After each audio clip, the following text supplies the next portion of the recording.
نماز کیا ہے؟ سورۃ المومنون جو 18ویں پارے کی ابتدا میں ہے، اور اس کی جو بالکل ابتدائی چند آیات ہیں، اس میں مومنین کی صفات کا تذکرہ ہے کہ بتایا جاتا ہے قد افلح المؤمنون، فلاح پا گئے مومن۔ پھر آگے جو ہے ان کی کئی صفات بیان ہوتی ہیں۔ ان صفات میں بتایا جاتا ہے کہ الذین هم فی صلاتہم خاشعون، کہ یہ مومنین وہ لوگ ہوتے ہیں جو کہ اپنی نمازوں میں خشوع و خضوع اختیار کرتے ہیں۔ تو نماز کے اندر نماز پڑھنا اور نماز کے اندر خشوع و خضوع اختیار کرنا یہ مومنین کی اہم صفات میں سے ہے۔ مزید بتایا گیا کہ والذین هم علی، پھر آگے آیت نمبر 9، 10، 11 کو اگر ہم دیکھیں تو اس کے یہاں پہ اختتام ہو رہے ہیں نیک صفات کا۔ درمیان میں اور بھی آیات ہیں جو کہ ہم نے یہاں پہ اسکپ کی ہیں، تو ڈائریکٹ ہم اس آخری آیت میں چلے گئے ہیں جو آخری صفت یہاں پہ بیان ہوئی ہے، والذین هم علی صلواتہم یحافظون، کہ یہ وہ لوگ ہیں جو کہ اپنی نمازوں میں کی حفاظت کرتے ہیں۔ نمازوں کی حفاظت کرنے کا کیا مطلب ہے؟ کہ نماز کو خیال سے رکھنا کہ ہماری کوئی بھی نماز ضائع نہ ہو پائے۔ اور اس کے بارے میں پھر کیا بتایا گیا کہ اولئک هم الوارثون، یہ وہ لوگ ہیں جو کہ وارث ہوں گے، الذین یرثون، جو وارث ہوں گے الفردوس، فردوس کے یعنی جنت الفردوس کے، ہم فیہا خالدون، وہ اس میں ہمیشہ رہیں گے۔ تو یہاں پہ جو دو صفات بیان ہوئی مومنین کی، ایک صفت یہ خاص بیان ہوئی کہ نماز میں خشوع و خضوع اختیار کرتے ہیں، اور دوسری صفت یہ بیان ہوئی کہ نماز میں نماز کی حفاظت کرتے ہیں۔ تو نماز کی خشوع و خضوع سے مراد تو یہ ہے کہ نماز دل لگا کے پڑھی جائے، اللہ تعالیٰ کا دھیان رکھ کے اس کو پڑھا جائے۔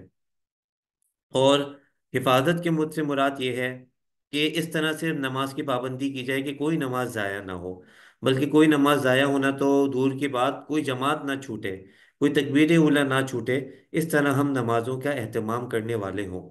تو اس کے اندر کیا ہے کہ جیسے ایک مثال کے طور پہ کہ کوئی آدمی سونے کے لیے لیٹ رہے، رات کو سونے کا وقت ہے، سونا چاہیے، اللہ نے رات کو سونے کے لیے بنایا ہے تو سو جائے۔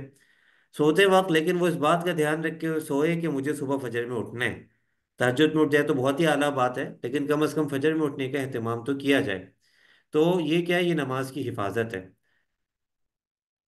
اچھا، اسکرین شیئر ہوئی ہوئی ہے نا میری؟ یہ اس کو جی کنفرم کریں۔ جی استاد جی شہر ٹھیک جی، ٹھیک ہے۔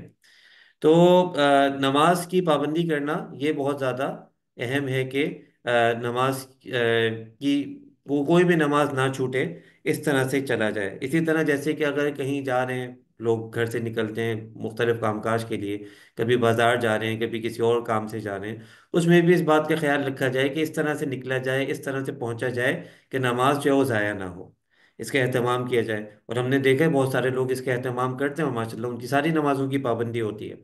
اسی طرح کسی ایسے کام میں آپ مگن ہیں کہ جو بہت اہم ہے، لیکن نماز سے زیادہ اہم تو نہیں ہے نا، تو نماز کا وقت آ جائے تو پھر یہ ہمارا روٹین ہو کہ ہم اس اہم کام کو بھی چھوڑیں اور نماز کے لیے چلے جائیں۔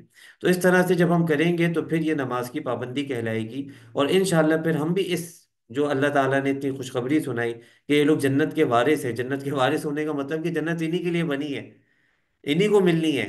وارث کا مطلب یہی ہوتا ہے نا کہ کوئی کچھ بھی کر لے، وارث کو تو اپنا حصہ مل کے رہے گا۔ تو جنت انہی لوگوں کے لیے بنی ہے، ان کو جنت مل کے رہے گی اگر وہ ان اعمال کی پابندی کرتے ہیں۔ اللہ تعالی ہمیں ان تمام اعمال کی پابندی کرنے والا بنائے۔